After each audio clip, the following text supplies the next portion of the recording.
Hello everyone, welcome back to Witch in the Woods. Little bit different because the server is presently down, kind of annoyingly. So I thought I would continue with sort of last episode and show off sort of weaponized witchery. I guess that will probably end up being the title of this video. So there's a part of witchery that is really kind of overlooked a lot of the time, and that is, if I can find them very quickly, there we are, the brews.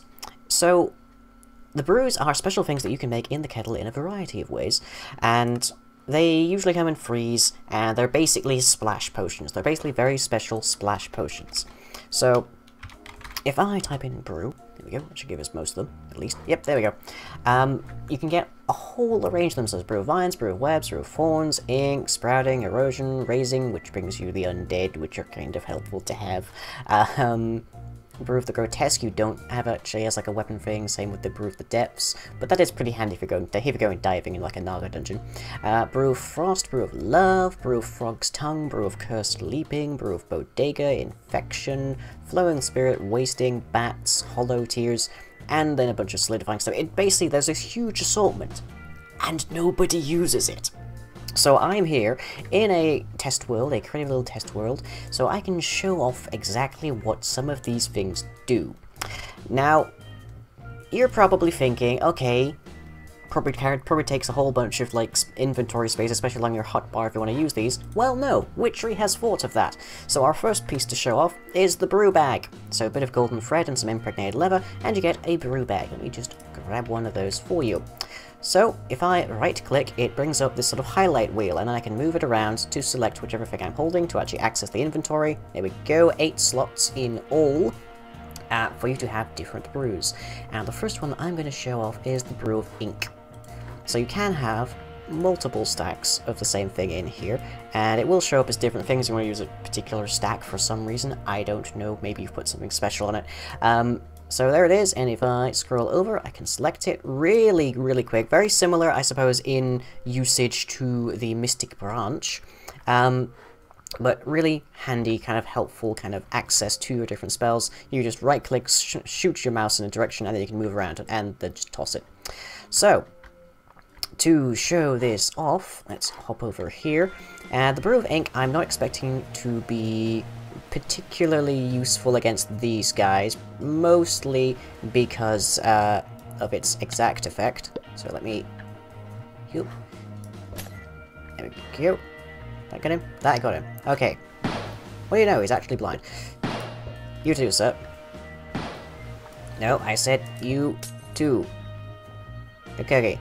Now they're both blind. Well, he's blind. There we go. So, thankfully, Chocolate Quest actually factors this in. So these guys are presently, and so am I, blinded for upwards of about 20 seconds. And that's pretty handy, to say the least, especially if the mobs have to take this into account. Not necessarily as helpful against players, because players can have the Talisman of Remedium. So let me bring that out, because I crafted that myself not too long ago. So, if I have this, and I activate it, there we go, and now if I blind myself, already gone. So ultimately it's not that useful, but if you happen to be against someone that you know doesn't have this, then it's still kind of helpful. So I'm just keeping these guys at bay and going about my merry business, pretty much. Whoop, this guy's getting a bit French, right? There we go. So now I'm free to plunder as much as I like around here, because they can't stop me, because they can't see me. Fortunately, there isn't that much to actually steal around this particular boat. Yup. Okay, I stand corrected, there's another guy. Excuse me, sir, need to use your books. So yeah, that is Brew of Ink, and that is, let me see, made with ink sac, slime ball, belladonna flower, quicklime, oil of vitriol, and rowan berries. This finally gives rowan berries a use. Those things that you get tons of from making your, like, rowan saplings and stuff to get your whiff of magics, now actually have a use. And oh yes, I should probably mention, the very last homework assignment was Rampo Noir, and there is so much to talk about in that. So I am going to be putting up its own little, like, shots in the course of these different explanations. So now that I've done one of these brews, let's hop over to me from the slight ever so quite past to talk about the first portion of Rampo Noir. Right, so our first section in Rampo Noir is by the title of Mars's Canal, and it opens silently, no audio, just a naked and vulnerable figure in a slight slow-mo collapse inside of this vast, kind of tranquil but largely desolate kind of environment. There's no animals, there's no people, there's just moss and a bit of water, indicating to us quite clearly that this particular individual is alone. He's just sort of in this endless kind of wasteland area. Bam! Cut to a violent struggle in where the man is still naked and also in a tussle with a woman, a female character. Neither of them are identified. All we know is that they are naked. It could be a sexual encounter, certainly there are possibilities there, but the sheer viciousness of the struggle indicates quite clearly this is a negative event. We get some brief glimpses of their faces in the course of this whole, like, sequence, and they're always pained, they're never happy. It's very bad. The ambiguity is, of course, lost when the man is finally on top of the woman and beating her. Repeatedly, relentlessly. The relentless swinging and the singular shot of blood droplets falling through the air gives us the distinct impression that this is a severe moment. Switching back to our naked man, we are now quite reasonably certain, I would say, that he is a murderer. And he is once again back in this empty environment, so we could perhaps speculate that he killed his lover in a fit of rage and has now stumbled out to the exterior world, just sort of in a daze. But as he's peering into this circular pool, he seems to have this distinct headache, he seems to have some kind of distinct mental trauma as a low rumble appears, and everything begins to flash rewind. Only the melee of images as we're rewinding gives us this new ambiguity. Who exactly was attacked, and who exactly is in this environment? The pond in the environment also is circular and rimmed, suggesting that it looks like an eye. So, is this perhaps purgatory? Are they in fact both dead, or is he here because he committed this crime of murder in his life and died shortly after? Is he wandering in this empty, blank wasteland because he cannot be forgiven, but is there some ambiguity to why that happened? So, overall, Mars's Canal is disturbing for its contemplative nature. We learn nothing, really, overall, about this whole story, and we are in turn left with only nothing. All we know is that there is nothing in this environment. There is no sound, there is no life, there's just this one guy staring into a pool, thinking about a tragedy with an old lover. So, we then get to our initial line, that every piece of this movie has its own little line near the end, usually, describing its content in some fashion, and also providing some philosophical contemplative nature. So, for Mars's Canal, that statement is, reality is seen in dreams. What you dream at night is real. Rampo. Okay, so, thank you, me from the past.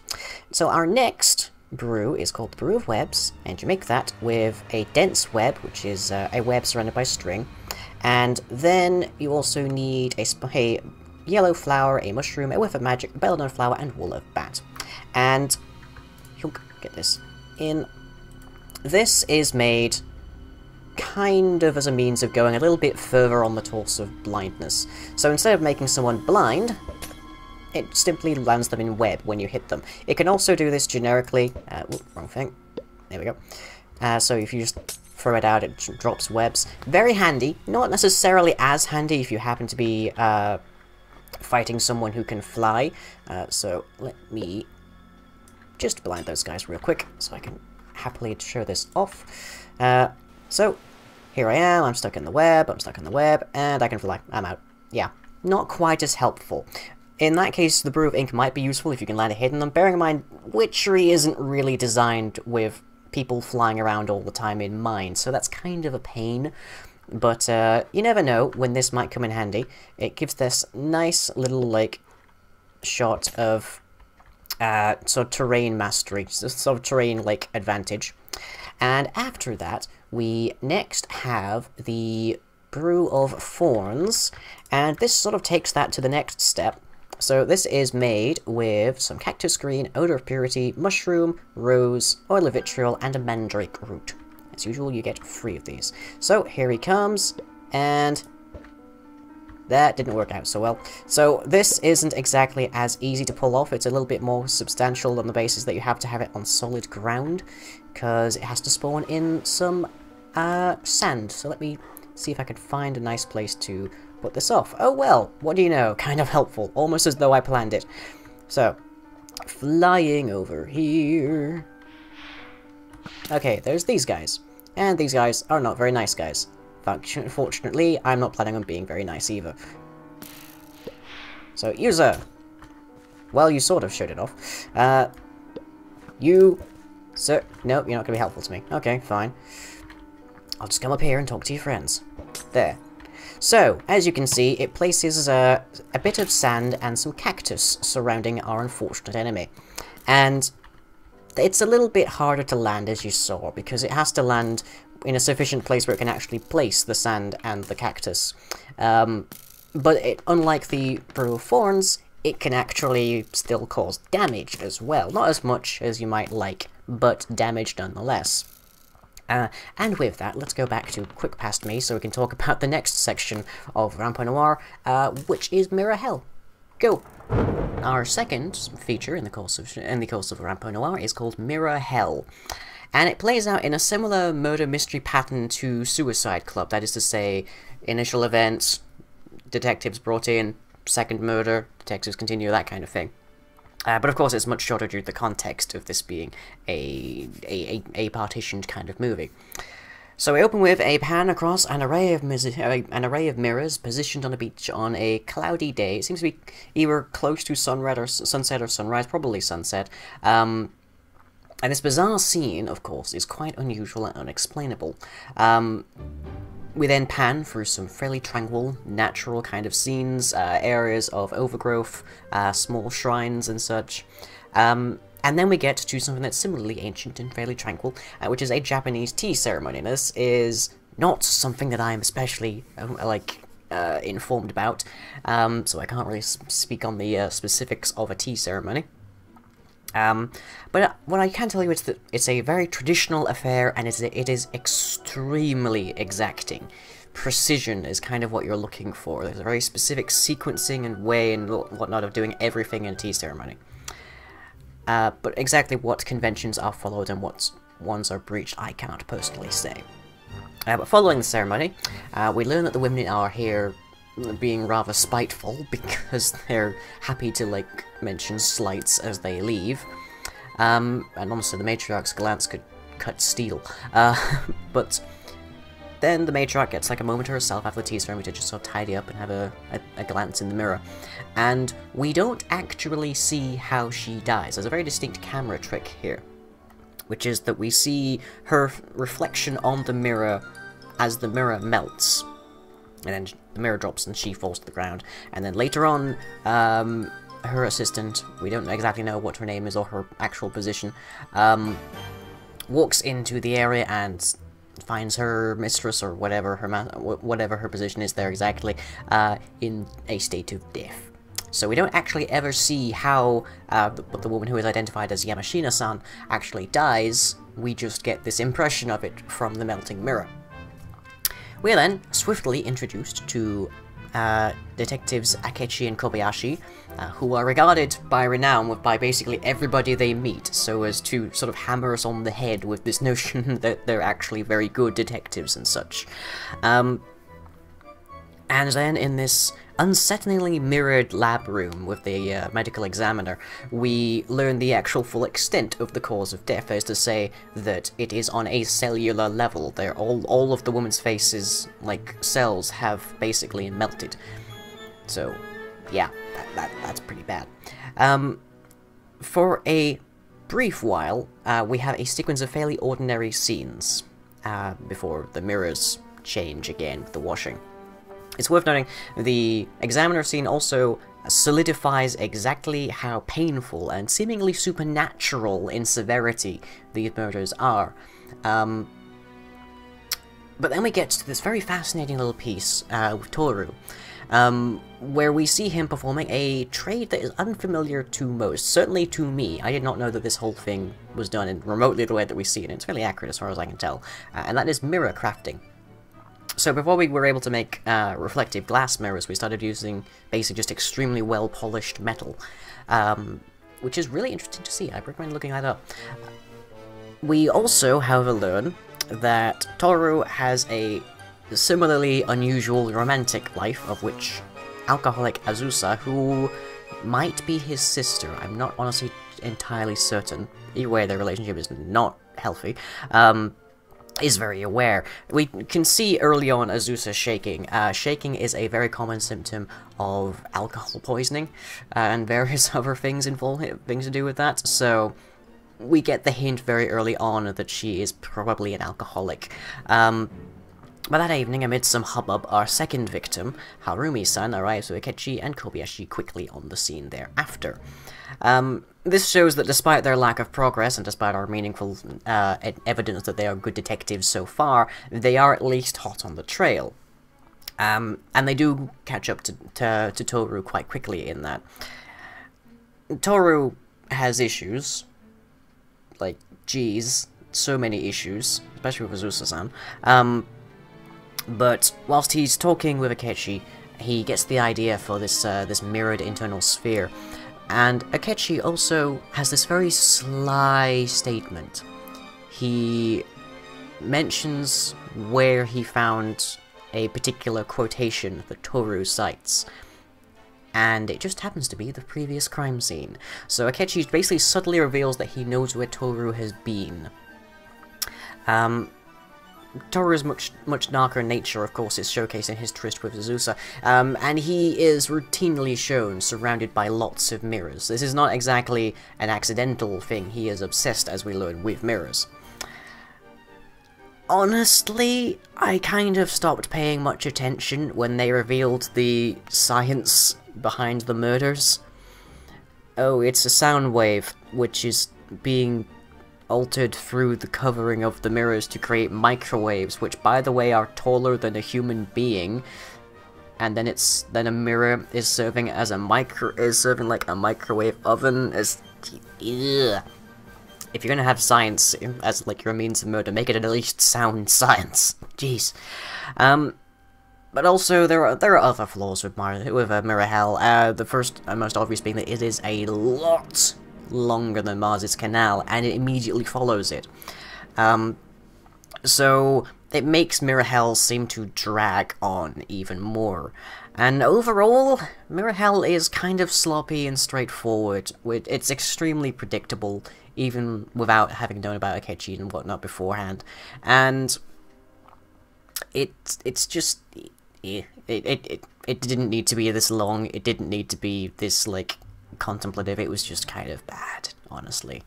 You will find that various portions of this movie do tend to vary in quality over like the course of it, because it's made by 4 different directors. But the quotation for Mirror Hell is, "Life is what is reflected in a mirror. It's never real or unreal." Right, thank you, past me. So, next up is the Brew of Erosion. Now, this one takes 2 oil of vitriol, a belladonna flower, a dandelion, a bit of quicklime, and a magma cream. And you might rightly be wondering, exactly what does this one do that's so special? This one is actually pretty awesome. So if I can select the right thing, there we go. This one wrecks stuff.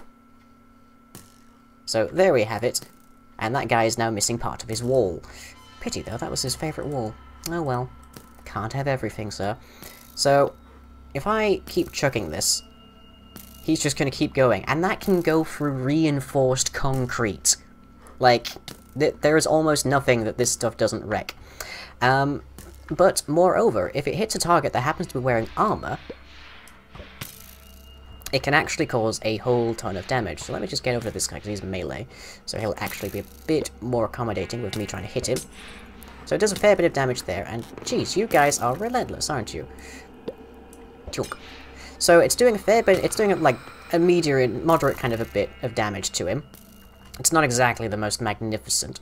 How's my armor doing? My armor's fine. Wow, you guys just suck that much. But if they happen to have, like, durability on their armor, so, for example, let me just hit myself in the face with this, because my armor actually has durability.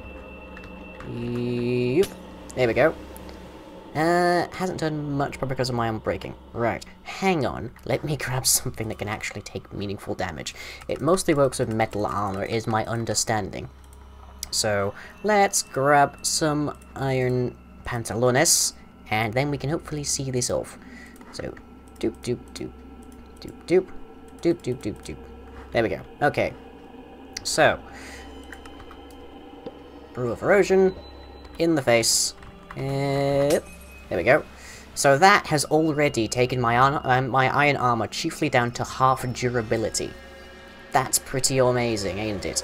So if you happen to be fighting a foe who is making, like, big boasts about their armor quality, you can wreck them. That is perfectly available to you now. Not to mention, it serves as, like, basically xenomorph blood in terms of how much damage it can do to the local area. And next up, is not Flowing Spirit. I'm getting my brews mixed up. There we are, Brew of Frost. This one is a little harder to make. This requires an icy needle, a snowball, a mushroom, a glistering melon, an odor of purity, and a water artichoke globe, which doesn't see too much use, unfortunately. But that makes Brew of Frost. And this is pretty much my absolute favorite in terms of the brews. So, say you're fighting someone, and he's flying around a ton, or he's just being generally annoying, that kind of thing. Well, suddenly there's a wall in his way, and if he breaks it, it's going to create water. But it gets even better. So, let's see if I can hit somebody straight on. Maybe whoever spawns out of here. So, here's a fellow who's being quite displeasant. Hyunk. And now he can't be, because he's in a box. What you gonna do, sir? You're in a box. And it even covers the ground as well, as you are quite happily helping me to show. So, he is really stuck now. And let me just go away. It works on diagonals. This stuff is magnificent. It's so much help. And, of course, me being able to climb, perfectly fine for me. I don't have any concerns about this. So, we've got him cornered. And now we can quite happily just try and erode him.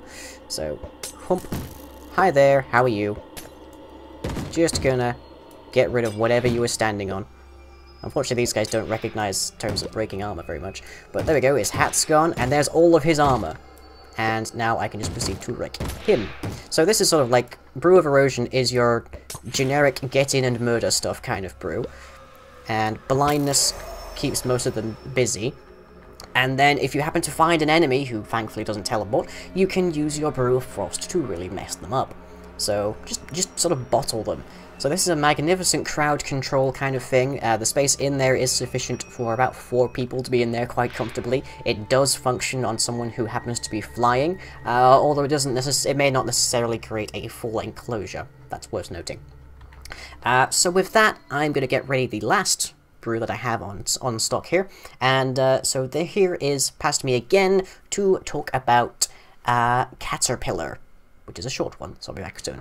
So getting back to the more shorter kind of pieces here, we have Caterpillar, which opens creepily with bizarre images of limbs being sawn off, and the quick return of Detective Akechi, with his appearance and that of the man with 20 faces, we are initially led therefore to expect another murder mystery story.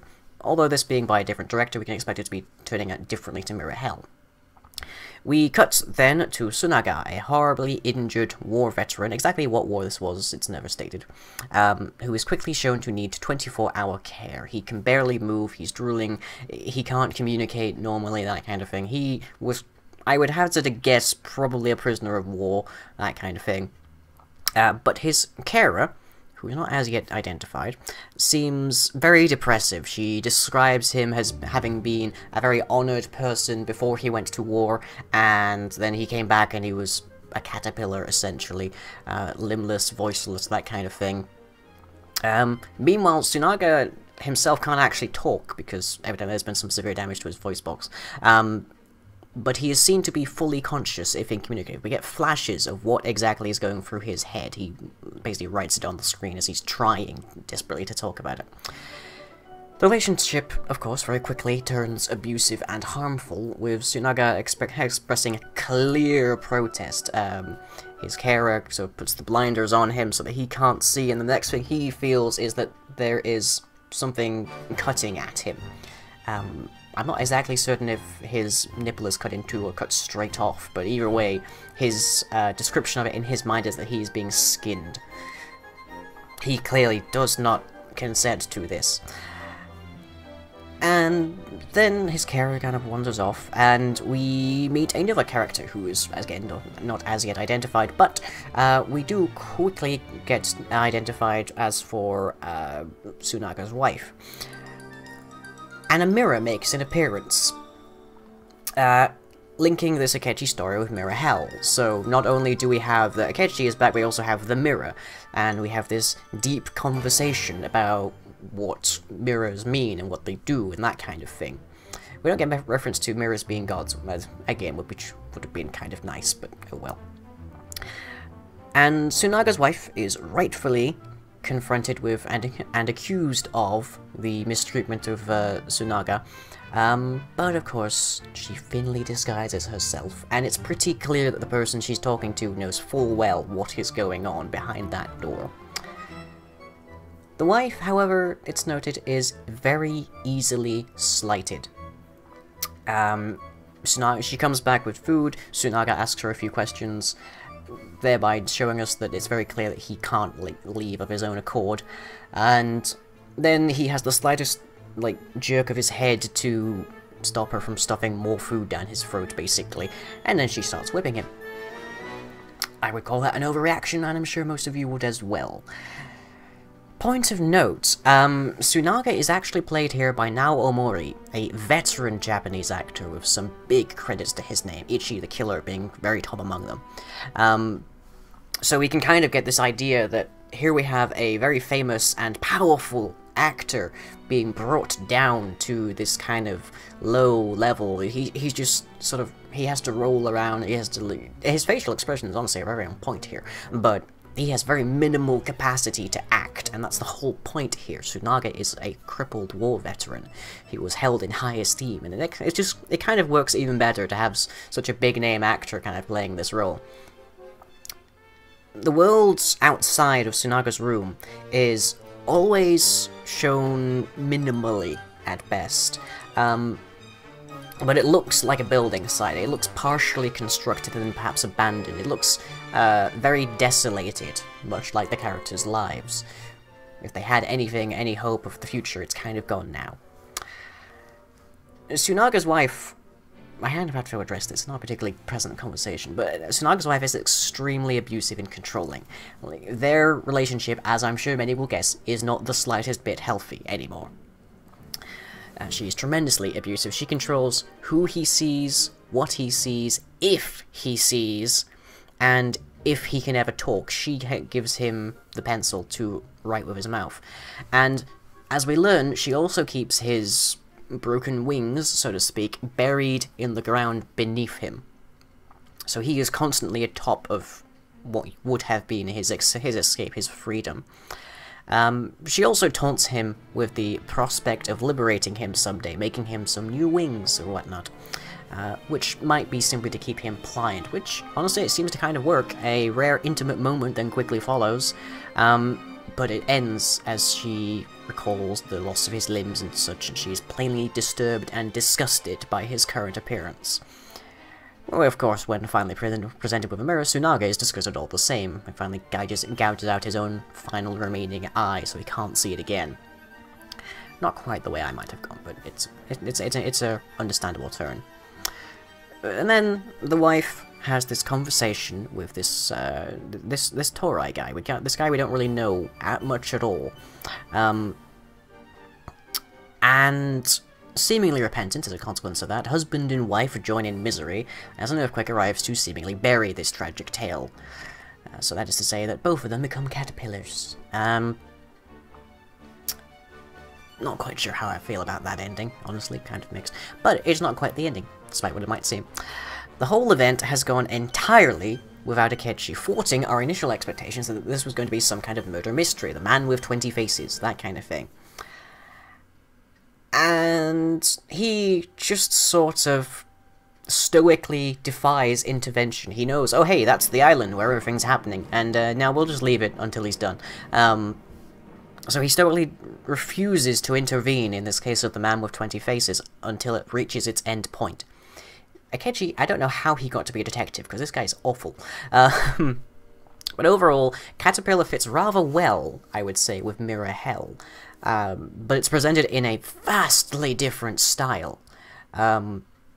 It's mildly less coherent, it's much more interpretive, it's much less overt, and the story is like less about how it's being done, more about the why, more about the who, that kind of thing. It's more about individual characters running through their engines, kind of thing. And the quotation for Mirror Hell is, "We can only rely on our feelers, they are our only weapons. We live in the pitch-dark insect world, now and forever," sticking with our theme of reality being kind of unreal. Okay, so, our very last potion here isn't exactly the easiest to come by. You can only make this if you happen to have an owl familiar. So this is the Brew of Bodega. Requires a wool of bat, a mushroom, seeds, a feather, a brew of thorns, which you may have crafted already, and an owlet's wing, which is a special drop from owls. Now this is probably, at least like next to the previously seen Brew of Erosion, your chief and primary offensive kind of brew. So here's a nice gentleman, let's see if we can hit him. There he is. So it summons a number of owls who wreck face, pretty much. Like, they are serving as a wonderful distraction. They're flying, so they can quite happily take care of basically anybody. And they don't do too much damage. They serve more as distraction than anything else, but they are doing a fair bit. And eventually they will just, like, despawn. There are better things for causing stuff like that. There's, for example, the Foundcraft kind of stuff. But now that we've gotten through all of that, and right before I go to the last addition to our list here, let's go with the Brew of Raising. So, I love the Brew of Raising. The Brew of Raising is so much fun. For it, I'm also going to need a Necromantic Stone. So let me just see if I can find that. There it is, Necromantic Stone. And let's cause some havoc for these guys. So, first, it's probably better if this is night. So, time, set, 16,000. There we go. Just so that we can get ourselves a little bit of non-burning allies. So, the Brew of Raising was crafted by the Flux Buddies, but they didn't get much use out of it. Which is a shame, because it can create so many wonderful minions. And if I then tell them, yep, once I've been in range, go after that guy. All of you. So, they are now just ganging up on them. I basically have my own undead army. How amazingly fun is that? And what's more, I can continue to supplement it. They're all far too busy with my undead to worry about me. So, this is a really great way to get rid of a bunch of guys that just happen to be tailing you. It's a great way to create massive crowd control. So, let's hop over to previous me once more for the finale of our Rampo Noir discussion, and I'm going to show off something rather special. Catch you then.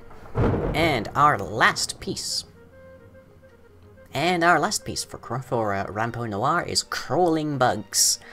And it opens with a colourful and indeed almost psychedelic intro of a wedding couple, but oh dear, one of them has already left the party a bit early. This makes it a stark contrast to Mirror Hell, Caterpillar, and Mars's Canal, because it is bright, it is colourful, it is upbeat, it's cheery, and the title for Crawling Bugs is also animated, unlike the other three shorts. Again, starkly separating it from the other three. It's a very distinct style, a very marked turn from everything else. So our bride character reappears, alive and well as a starlet, exiting her latest gig in a private car from the theatre. The first hint of trouble that we get is the driver's neck. We see it very briefly when she tells him to take her home, but it seemingly is scarred or bloodied or in some fashion. We can't really find out why that is until very soon after this. Further establishment that the actress, Fuyo, we now hear, has an expectant friend waiting for her at home. We see this friend in brief flashes later on, but we don't really get a full look at him, we don't really pay much attention to him, he's just sort of there as a thing.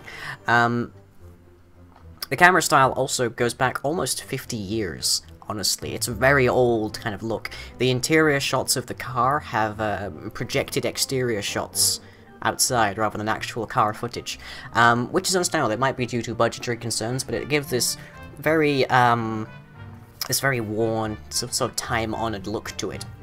It's the same thing that Hitchcock did for basically every single one of his movies, because that was just the era. Kind of gives this a wonderful little feel to it. We see repeated shots of Fuyo on the phone in her empty room to establish that she's alone.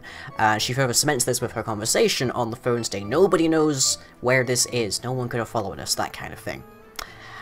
Of course, she also mentions 2 or 3 times by now that she can't stand being alone, although she's given fairly good reason for her to fear being otherwise right now, when our mystery man appears again. The driver, with his irritated skin, gives us a quick flash of his world after that meaningful introduction in Fuyo's room, and presenting us with a potential hypothesis for what led him to this action. So he's got what seems to be an allergic reactions. He seems to suffer what could be described as intense mysophobia, or occasionally known as germophobia. So we could almost describe that as being like the main causative factor here. He really, really, really hates contact with human beings and whatnot, but he's found this one actress who's gorgeous and is really successful and whatnot, and he absolutely adores her, and turns out he's actually fairly okay with her touching him, and that kind of thing. Of course, having been killed herself now, our driver walks into his colourful kind of shrine area, which we saw momentarily in his flashes, which serves to kind of predict Fuyo's end. And of course, the actress, enshrined in stars and whatnot, is enshrined herself. Then we have this interesting twist, this sort of detour inside of the movies kind of thing, which is the driver has to take a crash course in embalming, and his evident constant struggle with trying to make Fuyo beautiful forever in dealing with humans and walking through the streets and whatnot, and just generally going to the doctor and having these big, like, scratching sessions because he can't bear the sensation of bugs crawling in his skin and whatnot, leads us to actually sympathize with him, to empathize. So, we know that he means well, we know that he has his issues, and we know that these issues are driving his actions. He's obsessed with Fuyo because she doesn't, for whatever reason, trigger his mysophobia. And he's having to deal with this mysophobia on an everyday basis, like cleaning basically every single thing he's wearing when he gets back home. Straight off the clothes right off his back. It's like, this is a pathetic guy. This is a guy who needs help. This is a guy who is trying, we see, to get help. He talks about it with his doctor, but his doctor just kind of hand waves it, more or less, because he's a dermatologist, not a psychologist. No apparent referrals, by the way. But, yeah. So, in essence, he's sort of a poster child for the repentant criminal, hating what it is that his brain is compelling him to do. He can't stand the sensation of bugs crawling on his skin, but he can't get away from it. So he's just driven to have these bouts of hesitant itching and stuff. Overall, it features some horror elements, but Crawling Bugs is less of an actual horror tale. It's more of a tragedy, even a comedy at points. A sort of look at the kind of man that the world will condemn, but it should honestly just kind of pity, just help. This guy needs help, and he could probably get quite a bit of help, honestly, in the modern age, but he just doesn't get it, unfortunately. So, for being this bizarre comedic tale in a series of horror tales, Crawling Bugs is actually my favourite, quite easily, inside of Rampo Noir. Your mileage may vary. Personally, I enjoyed crawling bugs, and once you get through Mirror Hell, pretty much the rest of Rampo Noir is a pretty awesome look. So I hope you've enjoyed this particular piece of bizarre cutout theatre, because this was a long thing to talk about. Okay, folks, so earlier on in Witch in the Woods, you saw me craft this. This is the infused brew of the grave, and it lasts for 2 hours of game time. And during that time, I get to deal with a bunch more potent kind of abilities. And so, I've got my brew of raisins. I've taken them out of my brew bag just so I can, like, splash them right now. And let's just get ourselves a massive ton of dudes. So, because we are going to go and show the people inside of that little castle there a really meaningfully good time. And by a good time, I mean we're going to wreck them. So, we can of course use various things to do various other effects. I'm going to be taking my brew bag with me. So, gentlemen, to arms! Over here, please. Thank you. Look at that. Ain't it beautiful? Ain't it just lovely? In we go. That's right. Just everybody in. I have got my own horde. This is so much fun. Okay, and now, guys, you're probably going to want to come further in here, and then I really want you to target the archers first. So off you go. Just this unceasing, unrelenting crowd is now going to do a bunch of damage here, and I can continue to supplement it with even more. Like, there is no end to my hordes here. I really kind of wish we had some wither skeletons in it, but oh well. So yeah, people are just dying left and right. It's a massacre. This is, I would say, one of the ultimate kind of attacks that a particular... Oh, guys, come on. Quiet down. Okay, fine. I can get rid of you as well, you know. That's not very hard. Go for the rider! Go for the rider! Oh, they've killed his horse already. Come on, guys. Murder. Wholesale murder. That's what I'm paying you for.